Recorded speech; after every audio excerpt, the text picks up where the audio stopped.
development of high emotional IQ within our community. This is achieved by supporting existing and up-and-coming student leaders to in turn support each other and the wider student body via an organically grown mentor support network. So that's a little bit about ELM. It's one of the opportunities that are offered at IIT. And also I will give a little bit of an introduction to GLS. So GLS stands for General Learning Strategies. And basically in that class, myself, Nisha, and Natalie, we are teaching assistants, and Dr. Orgel supervises the class. And we basically help optimize academic performance by teaching different learning strategies. And then along with GLS, there's a academic coaching component. So academic coaching basically just allows for a more individualized approach to GLS, where we can talk with individual students about optimizing performance that is best geared toward that student as an individual, as opposed to like class discussions and in that format. So it's a lot more of an individualized approach. So those are some of the opportunities that are offered at IIT and that our team basically is working with. So going into the meat of what we'll be talking about today, what is metacognition? So metacognition essentially is thinking about thinking. That's what it's referred to as. And so I just want to ask you all, please chime in and share your personal experiences whenever prompted to. But one of the questions, how does your mind work and how do you think, learn, and make decisions? So I'd love to hear from anyone who would like to share.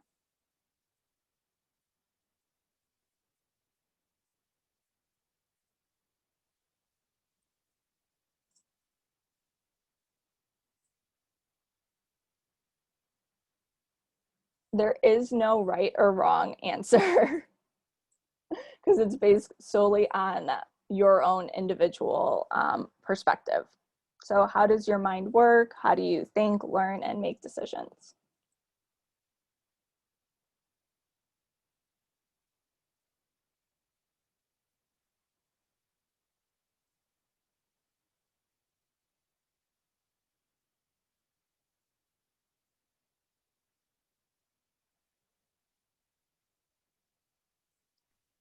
We're getting a few responses in the chat box. Sarah, are you able to see the chat box?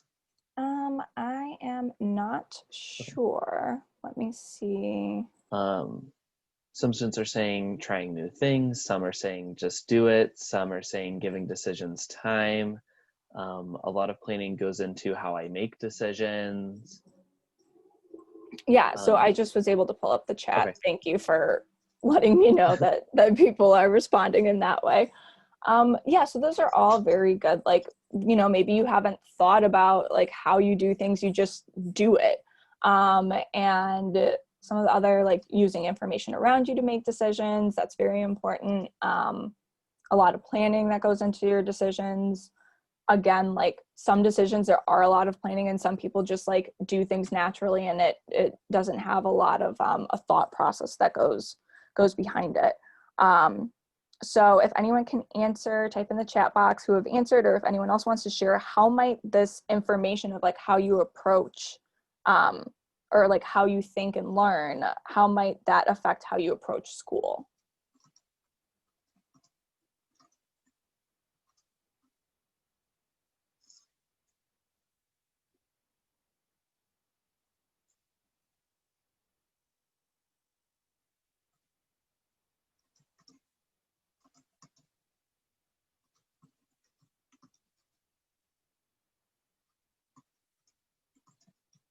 Okay, someone said slow takes a lot longer to learn information.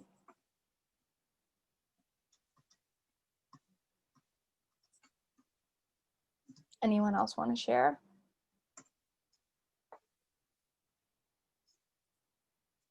Knowing how you think would help you be more efficient in learning new things. Very true. Thank you, Matt, for commenting on that.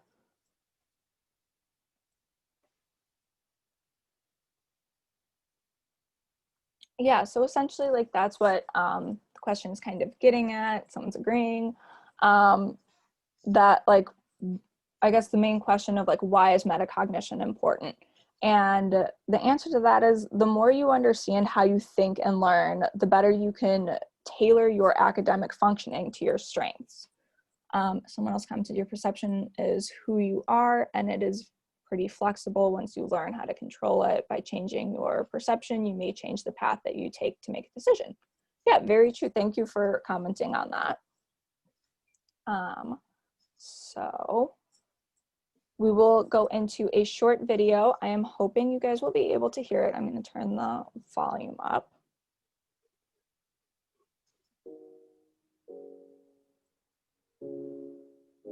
We know that metacognition is vital for learning.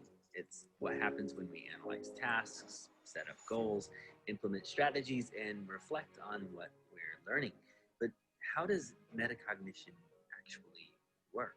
Well, the authors of How Learning Works describe it as a cycle. It starts with the ability to assess the task at hand. Here, students have a clear picture of what they need to accomplish, and next, they evaluate their own strengths and weaknesses. Afterward, the students plan out their approach. Note that it does not have to be a detailed plan. In some cases, students might visualize what they need to accomplish and how they will get there. Students then take action and apply the strategies and monitor their progress, which leads to the next phase, where they reflect on their learning and adjust their approach. Here, they might determine new strategies that ultimately lead back to a reassessment of the task. This cycle can happen rapidly or over a long stretch of time. In some cases, it can feel so automatic it almost seems invisible, and yet it is vital for learning. When students have strong metacognition skills, they are more likely to succeed in college, in their careers, and in lifelong learning.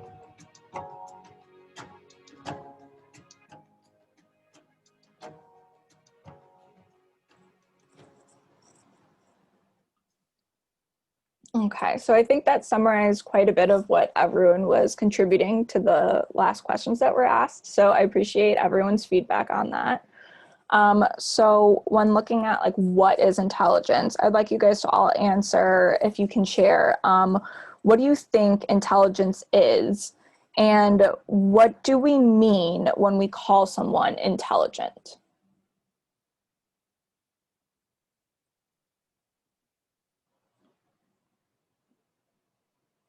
Okay, someone said ability to solve problems. Does anyone else have anything they'd like to share? Anyone who's competent. Anyone who's competent? Okay, thank you for sharing.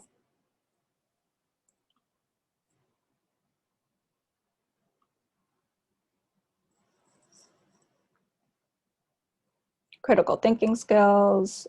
Usually you figure someone is intelligent if they get good grades. Okay, so maybe a couple critical thinking, IQ, ability to comprehend difficult concepts, and ability to solve problems. So those are like a couple of different ideas that people are throwing out with intelligence. Good skills in trade versus education, that there's a couple of different types of intelligences. Yeah, thanks everyone for sharing. So we will go into defining intelligence. So crystallized versus fluid intelligence. Crystallized intelligence refers to learned knowledge and procedures, for example, facts, skills, and formulas, versus fluid intelligence, which refers to reasoning, abstract problem solving. And examples of these would be devising a strategy for solving a new problem. Together, these two form general intelligence. But is that all that there is to intelligence? Is our intelligence determined by how much or how little general intelligence we have? And then, therefore, is our potential dependent on how much general intelligence we have? And according to Howard Gardner, the answer is no. There are multiple different types of intelligences, which we will go over now. So Gardner's theory of multiple intelligences One example is naturalist, which refers to understanding living things and reading nature. Musical, which is discerning sounds, their pitch, tone, rhythm, and timbre. Bodily kinesthetic, referring to coordinating your mind with your body. Logistical, mathematical, quantifying things, making hypotheses and problem solving. Sensing, interpersonal, which refers to sensing people's feelings and motives. This is different from intrapersonal, which is understanding yourself, what you feel, and what you want. There is linguistic, finding the right words to express what you mean, and spatial, which is visualizing the world in a three-dimensional form.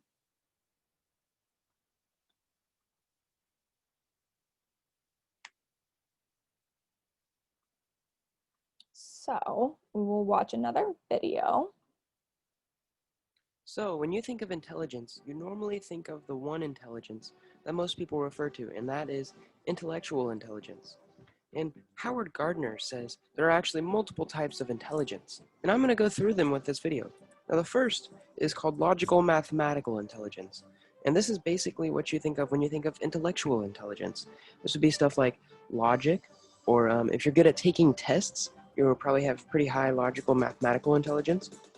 This also has to do a lot with critical thinking and making and reading graphs, as well as organization. If you like to organize your stuff and keep it very organized and are good at organizing it, then you probably have very high logical mathematical intelligence. Now, the second one is called verbal linguistic. And if you have high verbal linguistic intelligence, you are probably good at saying that word. You are good at poems, you are good at rhyming words, finding words that rhyme, you are good at reading and writing, and you're good at learning other languages. You learn them pretty quickly compared to other people. And you're probably great at turning a little tiny story into a huge, fascinating story that can enthrall an entire room. The third is interpersonal. And interpersonal intelligence would be like understanding other people's emotions, understanding what the social etiquette and norms are of this situation.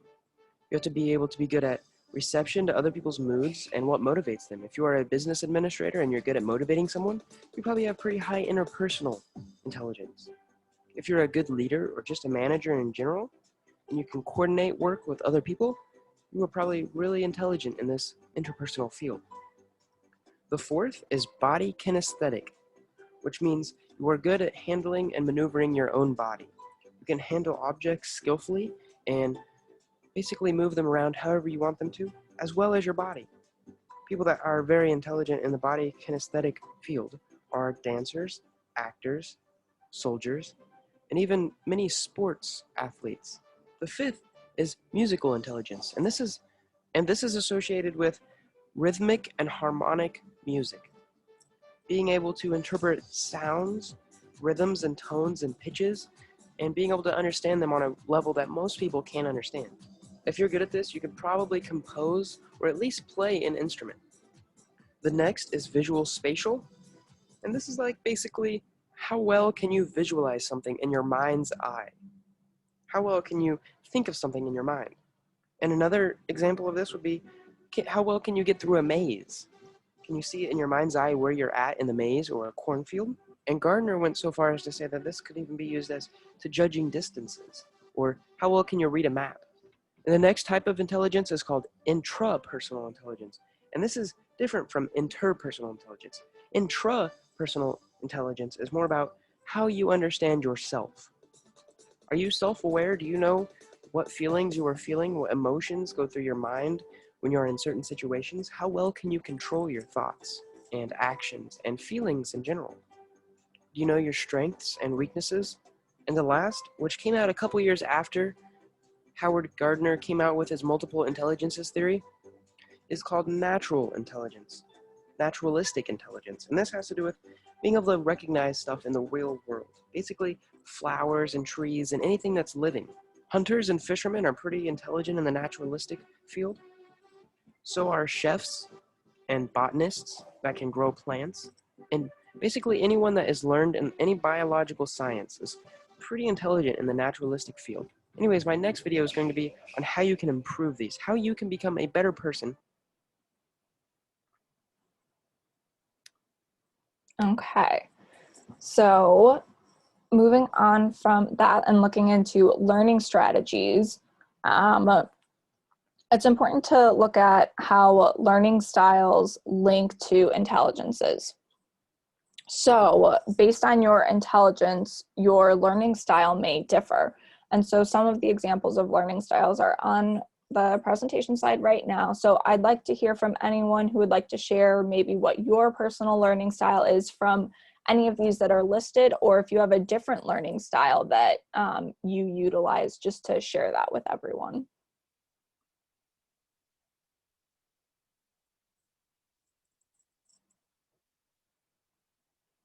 Because I'm sure everyone has different ways of learning. And I mean, I know I personally have different learning styles from other students.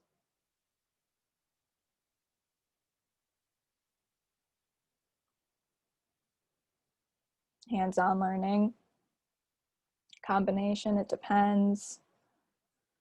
Verbal, visual, logistic, depends on the situation. Visual, yeah, it seems like everyone kind of has different learning styles and different combinations that work best for them, which is really important to know, to understand how those learning styles also impact your intelligence and how you learn.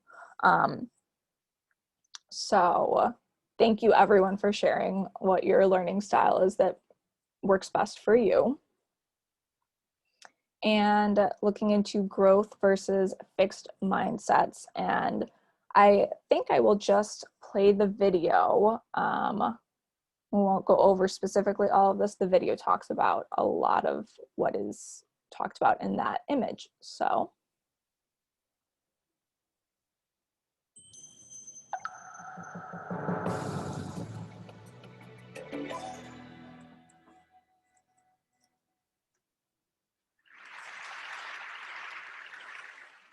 The power of yet. I heard about a high school in Chicago where students had to pass a certain number of courses to graduate. And if they didn't pass a course, they got the grade, not yet. And I thought that was fantastic, because if you get a failing grade, you think, I'm nothing, I'm nowhere. But if you get the grade not yet, you understand that you're on a learning curve. It gives you a path into the future. Not yet also gave me insight into a critical event early in my career, a real turning point. I wanted to see how children coped with challenge and difficulty. So I gave 10-year-olds problems that were slightly too hard for them. Some of them reacted in a shockingly positive way. They said things like, I love a challenge, or, you know, I was hoping this would be informative. They understood that their abilities could be developed. They had what I call a growth mindset. But other students felt it was tragic, catastrophic. From their more fixed mindset perspective, their intelligence had been up for judgment and they failed. Instead of luxuriating in the power of yet, they were gripped in the tyranny of now. So what do they do next? I'll tell you what they do next. In one study, they told us they would probably cheat the next time instead of studying more if they failed a test. In another study, after a failure, they looked for someone who did worse than they did so they could feel really good about themselves. And in study after study, they have run from difficulty. Scientists measured the electrical activity from the brain as students confronted an error. On the left, you see the fixed mindset students. There's hardly any activity. They run from the error. They don't engage with it. But on the right, you have the students with the growth mindset, the idea that abilities can be developed. They engage deeply. Their brain is on fire with yet. They engage deeply. They process the error. They learn from it and they correct it. How are we raising our children? Are we raising them for now instead of yet? Are we raising kids who are obsessed with getting A's? Are we raising kids who don't know how to dream big dreams? Their biggest goal is getting the next A or the next test score? And are they carrying this need for constant validation with them into their future lives? Maybe because employers are coming to me and saying, we have already raised a generation of young workers who can't get through the day without an award. So what can we do? How can we build that bridge to yet? Here are some things we can do. First of all, we can praise wisely, not praising intelligence or talent. That has failed. Don't do that anymore, but praising the process that kids engage in. Their effort, their strategies, their focus, their perseverance, their improvement. This process praise creates kids who are hardy and resilient. There are other ways to reward yet. We recently teamed up with game scientists from the University of Washington to create a new online math game that rewarded yet. In this game, students were rewarded for effort, strategy, and progress. The usual math game rewards you for getting answers right now, but this game rewarded process. And we got more effort, more strategies, more engagement over longer periods of time, and more perseverance when they hit really, really hard problems. Just the words yet or not yet, we're finding, give kids greater confidence, give them a path into the future that creates greater persistence. And we can actually change students' mindsets.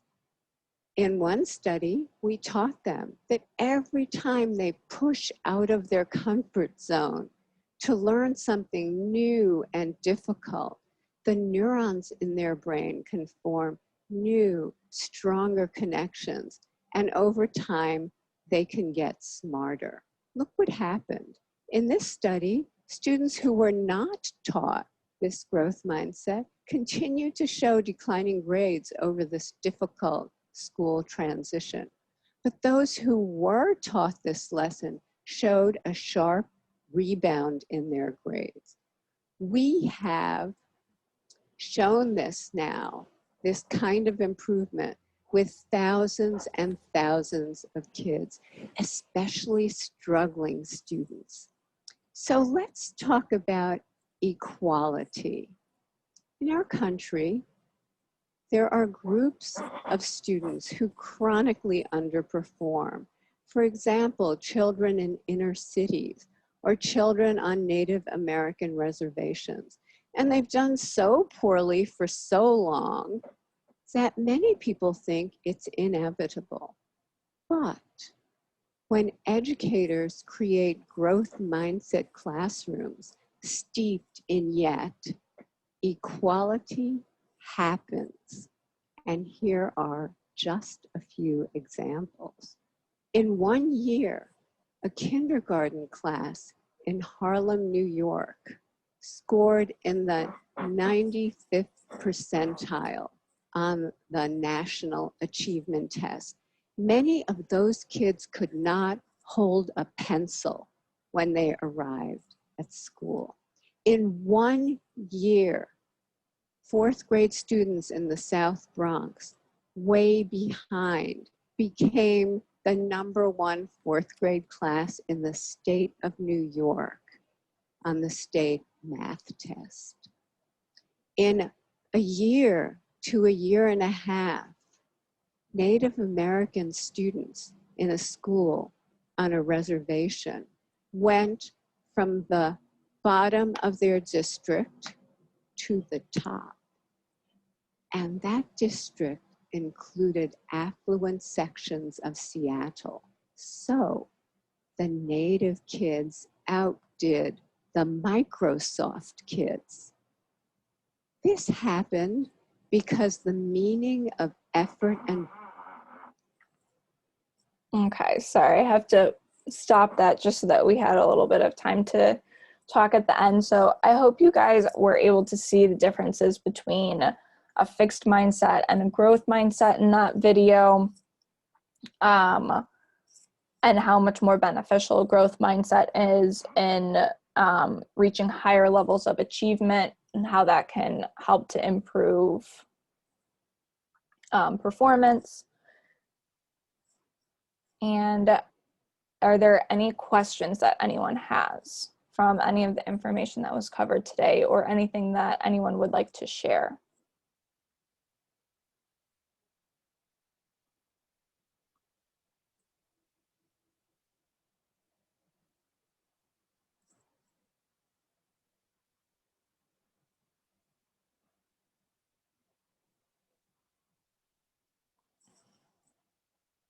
Okay, well, feel free to type in the chat if you have a question. Other than that, that's pretty much all I have for today with everything that we talked about. Awesome. Thank you so much, Sarah. I really appreciate you coming and speaking today. Yeah, of course. And if anyone else has any questions, feel free to drop them in the chat box. I'll be sticking around for just a little bit. But Katya, if you want to jump in really quickly and explain a little bit more of what I was talking about at the beginning of the session about the event that you're hosting on Thursday. Yeah, thank you. And sorry I was late. So I thought it'd be a good idea to introduce some of you guys to some student organizations. In my FYE group, I know that some people have joined, but some people haven't, and we're curious what orgs were on campus and what they did. So we're going to have 5 guest orgs talking really short, just 5 minutes each, a quick pitch about what they do. We have SGA, which is the Student Government Association, Intinium, SHIP, the Society for Hispanic Professional Engineers, and we have Union Board, Esports, and Crew. Yeah, so those 6 orgs will be there on Thursday if you're curious about what they do, or if you're curious about student orgs in general, how to start one, how to join one, you can come and ask those questions. And I dropped the link to that, the Google Meets link in the chat. So if anybody wants to just copy and paste it and save it, but all of your mentors will be sending out a follow-up email after this, or it'll either come from your mentor or Marky about with the link included in that email. Yeah, and if you lose the link for any reason, you can also email me and I can add you to the calendar invite. Awesome. Thanks so much, Katya. Cool. Any other questions from anyone? Awesome. Well, I will close us out. Sarah, thank you so much again. I really appreciate it. And thanks, Katya, for jumping in with further explanation. All right. Katya, thanks for joining. Awesome. Bye, everyone. All right, bye. Goodbye.